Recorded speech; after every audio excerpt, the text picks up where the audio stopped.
Alam mo, retired De Leon, wala na kayong bilang. Hindi ba 70 na lang nga kayong mga retired general na ah, ang balita natin is nakakubra ng 500,000 tsaka 300,000 from Chavit and kay Polong.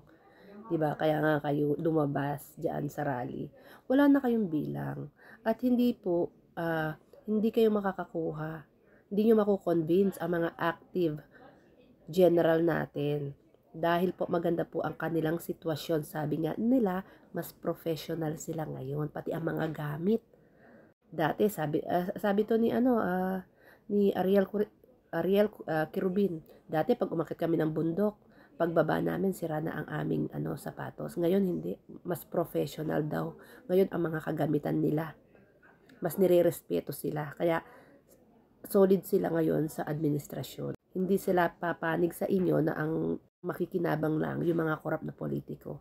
Tandaan mo, retired ka na. So it means civilian ka na.